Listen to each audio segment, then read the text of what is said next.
We're not going to be bullied as a state. We know what's best for Washingtonians. I wanted to make sure I delivered a message specifically to our immigrant communities is that they do belong here and that their families are important. The work that they do in our communities are important. That's Washington State Representative Julio Cortes. He's a Democrat who represents the 38th District. He was one of the legislators that joined Governor Bob Ferguson at the state capitol in August to call out the Trump administration and Attorney General Pam Bondi, who has been threatening Washington state over sanctuary policies. Hi, I'm Enrique Cerno. Welcome to Chino y Chicano. And coming up, Representative Cortes will be joining me to talk about the challenging times that we're facing. That press conference in which the state, the governor, and the lawmakers, they challenged the Trump administration and Pam Bondi, told them that they were bullies and that they were not going to back down. We'll be talking more with Representative Cortes about that day, about that experience, as well as his words for immigrants in these tough times and his role as the vice chair of the Latino Democratic Caucus. Representative Julio Cortes, thank you so much for joining me. I appreciate it. Yeah, absolutely. Thank you for having me. Hey, I wore my Wapato shirt just for you. I had to dig it out of my chest of drawer, but I found it. I actually bought this. We were talking earlier at this place called Johnny's Clothing in Wapato that has been there for decades. So you better get down there and get something, huh? Yeah, I have a couple Wabato shirts. I definitely need more, but I'm always go Wolves. Yeah. So before we get started here about some of the other things, let's talk about that. Tell me a little bit about you and your background and how you got to Wapato as well. Yeah. Well, I was born in Mexico City, so I'm a Chilango. That's what people from Mexico City are called. And my family and I immigrated to the U.S. when I was around 5 years old, and pretty much came straight to Wapato. I had a aunt and uncle here, and we lived in a 2-bedroom house with nine of us in there. Whoa. My parents were immigrant farm workers. So were my aunt and uncle, and so that's kind of how I grew up, right? It's like a lot of other families in Wapato. The vast majority were immigrant farm workers. So, my parents picked apples, pears, cherries, hops, all that good stuff. When I got a little bit older, I went out there with them and helped out a little bit. I worked at the cherry factories all the time during the summers to try and get enough money for a car, and played soccer for the Wolves. Loved it. I love the school. I love the community. Great friends that are still there. My parents are still there, so I go back. I try to go back at least once a month to go visit them. Yeah. In Yakima, so my connection to the east side is still very, very much there and strong. So, graduated from Wapato High School in 2004. Oh. And I went to college, and I'm now up in Everett, and I'm very honored to be in the position I am today. So how did you get into politics? Oh, man, you know what? I got to say, politics has never really been in my plan, for sure, at all. But, I am pretty involved here in the community. I'm part of a couple boards around the nonprofit sector. Right out of college, I got a job in the nonprofit sector working with at-risk and homeless youth and their families. I was a bilingual, bicultural case manager for a nonprofit that's called Cocoon House. And, I did that for about 10 years. 6 of those years, I was a public relations manager because PR and marketing are my educational background. But through that work, after 10 years of doing nonprofit work, getting involved through different organizational boards, and the last 6 years being the economic development and marketing manager for the city of Everett, I feel like people felt I was well-rounded. And so Representative Sells decided to retire, and then Representative Wicks decided not to seek another term. So they reached out and said, hey, would you consider running for state representative? I said, no.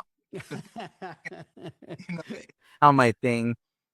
But after, a week of conversations and speaking to a good number of folks, I thought, you know what? I have a good background. I want to bring somebody who doesn't have any experience in politics to Olympia and have a voice for, Spanish-speaking communities, Latino communities, the nonprofit sector, and small businesses, which is all kind of part of the work that I do. So, I decided to throw my hat in the ring. I worked my butt off during campaign season in 2022 and beat a few folks. And I'm happy to say last year I won my re-election campaign with like 71% of the vote. So feeling pretty strong. And again, although politics wasn't in my plan, I definitely see it as part of my future. It's just something that I really fell in love with doing. What's your district?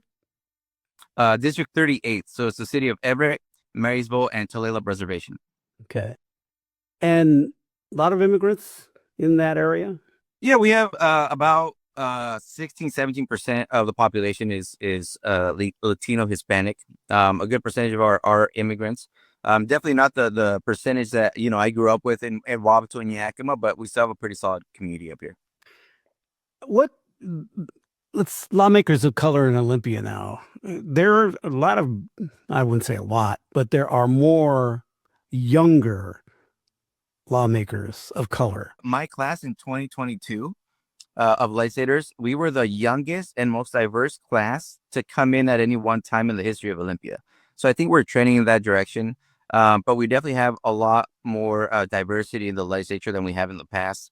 In 2023, we also, I think, got like 5 Latinos that joined as state representatives. And so that kind of gave us the numbers to create the Latino Democratic Caucus. So we had enough numbers finally to create the first ever Latino Democratic Caucus in Olympia, which we focus specifically on Latino issues for the Latino community, whether they're immigrants or not.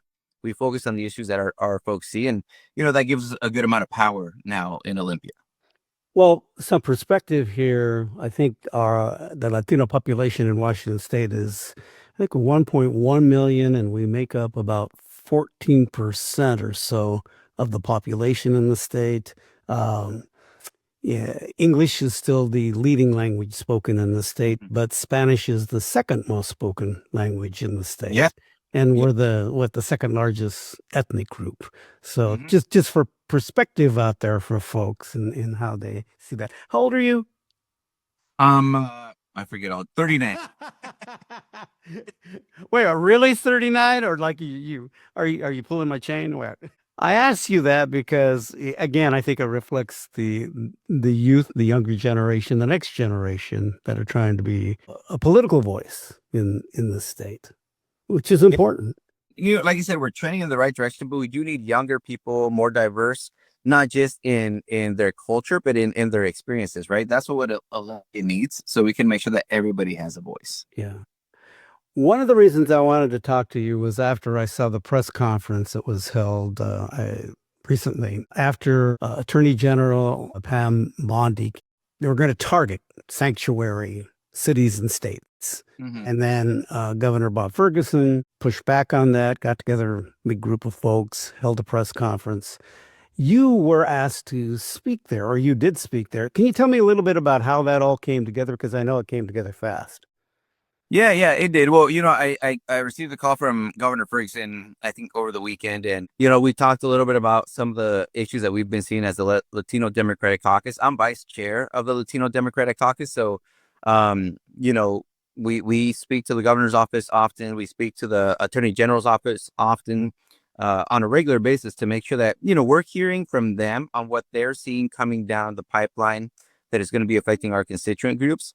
And they hear from us about what we're hearing from our constituent groups and deliver it to them so we can kind of coordinate efforts a little bit more. So we do talk on a regular basis. That call that I got from Governor Ferguson was specifically for this press conference, which I was like, absolutely, I'll be there, and we want to make sure that our folks see their representation, see next to the governor, so they know that we're working together as a state to protect Washingtonians, all Washingtonians, not just immigrants, against the federal government and when they overreach. You were asked to speak. Tell me about what you said and I guess what kind of motivated you with what you were going to say that day. Yeah, well, I think, part of the federal administration, their tactics are fear, right? Like their fear tactics are what they kind of try and deliver to communities, to states, to, legislative districts. And I wanted to make sure that when I was speaking, I spoke directly back to them that we're not going to be intimidated. We're not going to be bullied as a state. Here in Washington State, we believe in building communities that are safe, welcoming, and strong. It's the Washington promise as I see it. A promise that every person, no matter where they come from, can live, work, and contribute to our state without fear of being torn away from their family, or targeted because of who they are. We know what's best for Washingtonians, and we have the capacity and ability to defend against federal overreach. And towards the end of my speech, I wanted to make sure I delivered a message specifically to our immigrant communities, is that they do belong here and that their families are important. The work that they do in our communities are important. Our immigrant communities are at the heart of our economy and culture. They are the small business owners who keep our small communities thriving. They are the farm workers, just like my parents were and I was, who put food on our tables. They are the engineers, the teachers, the healthcare workers who power our state forward. Washington is stronger because of their hard work, their resilience, and their dreams. But we also know that federal action that we all hear about in the media, the raids, the deportations, and the policies that are designed to divide us, try to undermine that strength. And I want to be a little repetitive, like the governor said. I want to be clear that Washington State will not be bullied. We will not be intimidated. We will not allow fear to dictate the way we treat our neighbors. It is not just about the culture, it's simple economics, right? When our immigrant communities don't go to work, everybody suffers. We're seeing that right now in the construction industry, right? Projects are getting delayed. They're getting more and more expensive because the workers aren't showing up. Or in Yakima, right? The Yakima County, agriculture is our bread and butter, to say. And when workers don't show up, we lose economic achievement by the farmers because there's nobody to pick the fruit. We're the fruit basket of Washington State down in Yakima, and when there's nobody to pick them, we're going to starve statewide. And so we need to make sure that we realize that what the federal government is doing is not just going to affect our immigrant communities, it's going to affect all of us, because when there's no food on your table and your houses aren't getting built, that's going to affect you. Do you think that the white majority in this state really understands that? I think that they're getting there. I feel like all of us, not just the white majority, but everybody, we're all focused on ourselves, right? Making sure that we have our roof over our head, that there's food on the table for our families. And so it's really hard to just continue to track all the negativity out in social media, right? So Yeah. I think people are feeling it already, or are going to start feeling it very soon, with tariffs continuing to jack up the prices of our food, with farmers without pickers, and the farmers having less quantity of fruits and vegetables. Those prices will go up too. So I think we're going to start feeling it more and more as time goes by, as this year continues. So we need to remember to stay together as a community, and there is more good than bad. I can guarantee you, I talk to thousands of people all the time, and more of us are in the middle and working together than the right or the far left, right? So we need to make sure that we remember all of us are more together than not. It's just all the noise happens at each side of the spectrum. As a Democrat, if you look at things nationally, I mean, we're a blue state, so a whole different deal in a way. But nationally, and pushing back on Trump, a lot of people have been calling Democrats out for not pushing out, not having a unified voice or plan to push back. What do you think needs to be done? I mean, I think, I can't speak for all the Democrats in the country or the state even, but I think that that's what we need to do is right now is we need to come together, and we need to be smart and strategic about our response to the federal government, of course, but we also need to be aggressive, right? I think in the speech I said we need colmillo. We need that tenacity to fight back, and not just not do anything. That's not an option. Not doing anything is not an option. We need to fight. We need to speak up for each other, right? Whether tariffs or immigration policies, whether they're affecting you directly or not, this is a time to speak up and stand up against federal overreach, because, everybody's saying, oh, this is starting to look like fascism and all this. Like, it's not starting to look like it yet. It is, yeah. Make sure we realize that first and start fighting against it, and not just staying quiet. What's the mood in your community? Fear, for sure, right? Everybody's nervous. Everybody is fearful. Not just our immigrant communities, but there's that. It's very tense, and so unfortunately, I feel like that it's going to get worse before it gets better. But that's where us coming together as a community is going to really, really help. When folks aren't showing up to work, when folks aren't going out to shop, it affects even the smallest community, right?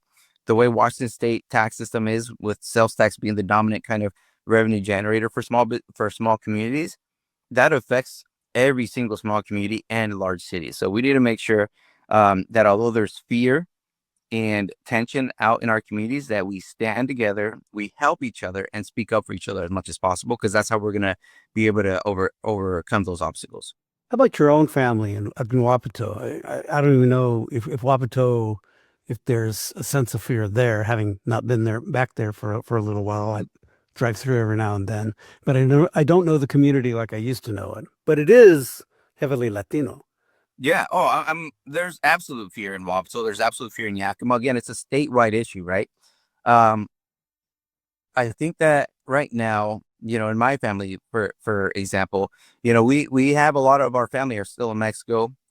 We try and go and visit them as much as possible. Visit my abuelita and my cousins and all that. Yeah. And I have family in Mexico that like to travel. They travel up here and they are tourists. They come up here to just enjoy the sights and all that sort of fun stuff. That's not happening anymore, right? Because of the fear, and it's not safe to travel to the U.S. right now as anyone, right? Whether you're a tourist or coming here for work, that there's that tension that is keeping a lot of people away. And us, I don't know if I travel, I carry my passport with me all the time now. I have a trip coming up to Washington, D.C., where the federal government's doing their thing and putting active troops in the streets. I have to go for work, and I'm going to carry my passport. I feel safe in Washington, D.C. I've been there a couple times. I like to go to the restaurants, to the museums. I felt safe. Now, with the National Guard out doing their thing, I don't feel safer anymore, right? So when I go, I'm going to go to work, come back.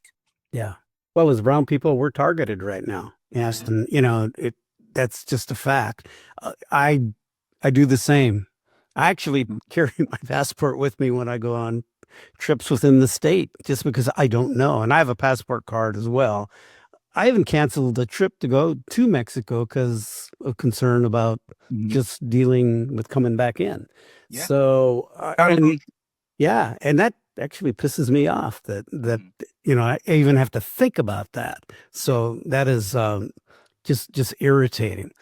So what is your message now we are possibly facing a time with some real conflict coming to Washington State, as the Trump administration and ICE has announced that they're going to be targeting Chicago, as they did in Los Angeles. Seattle is on the list. And do you know of what's being talked about there?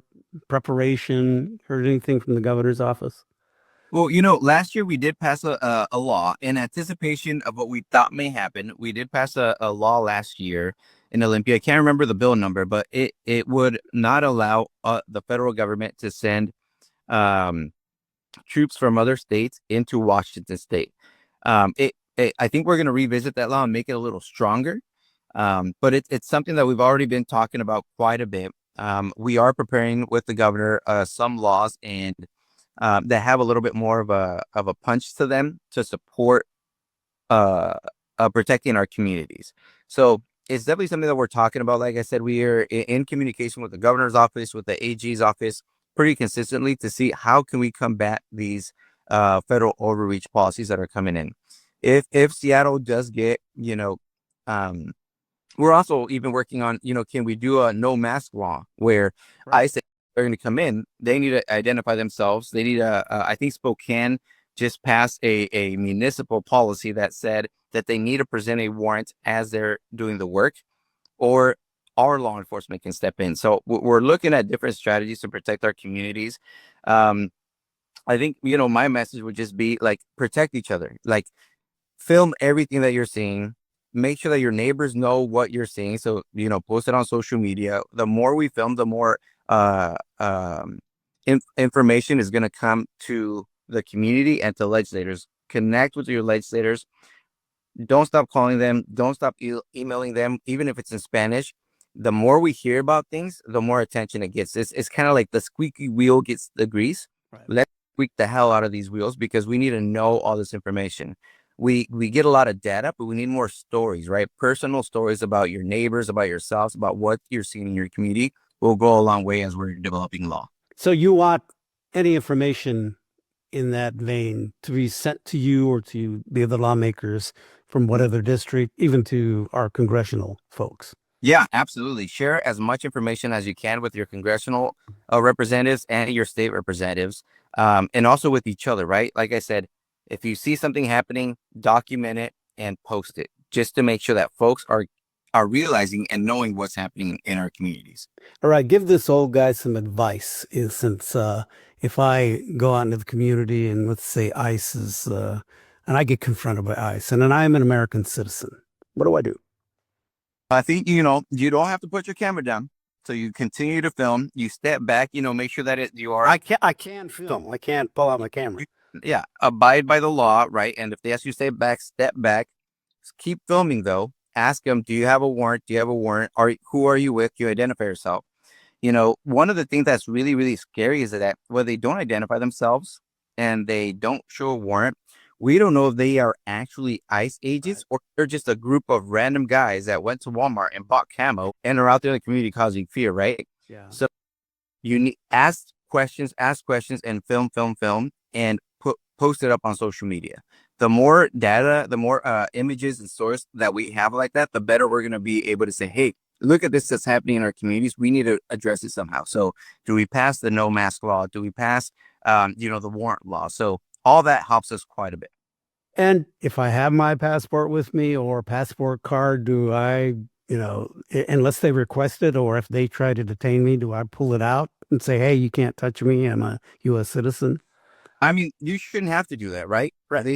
Based on what they're saying, they're going after criminals.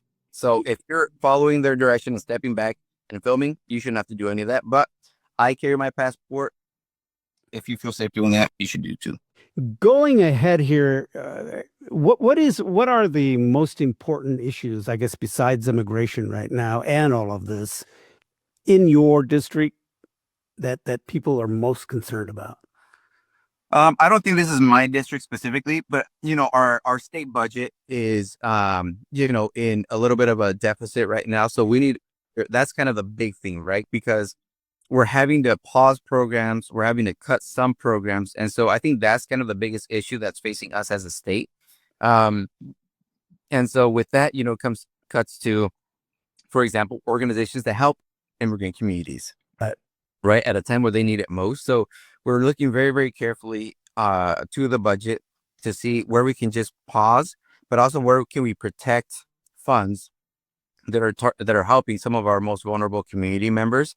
But we're not just trying to protect and save and cut. We're also trying to raise money, right? So progressive revenue strategies is something that we're looking at. How do we make sure that the wealthiest among us are paying their fair share in taxes? Right now, that's not happening. You and I are paying probably like 13 to 15% of our income to taxes. Somebody that's making like $5 million a year is paying like 3% of that. So I can guarantee you that if we tax the rich more, they will survive. And they say they make $10 million a year and we tax them where they now make $9 million a year. I can guarantee you they're going to be okay. They'll find a way to survive with $9 million instead of $10 million. And so we're looking at different strategies and to see how do we tax the richest among us to support the rest of us, because right now we're paying a lot more than they are percentage wise in taxes. And that needs to stop. Is there anything that I haven't asked that you'd like to touch upon? No, I think it's been great. Again, I think, stay informed as much as possible. I put a lot of my stuff out through my legislative account in Spanish and English. So even if you don't live in my district and can only communicate in Spanish, email me in Spanish, call us in Spanish. We'll be able to respond to you and get you connected to the right people. But I think, my just message is stay together, help each other, spread the word for each other. And to our immigrant communities, I'll say it again, right? You do matter. You are incredibly important to our state. Your families matter, your work matters, and we're going to do everything we can to protect not just you, but all of Washingtonians from the federal overreach that's happening.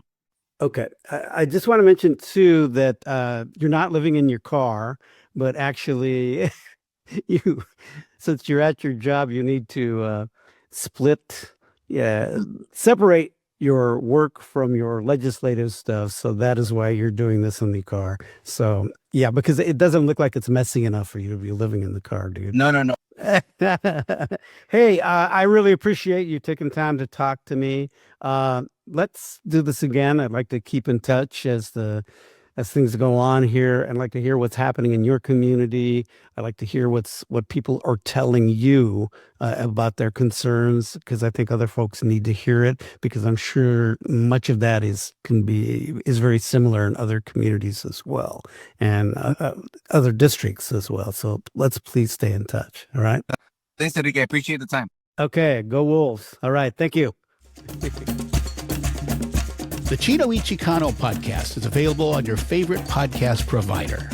You can watch the video version on YouTube, and Converge Media, a leading producer of culturally relevant content in the Pacific Northwest. We'll talk more later.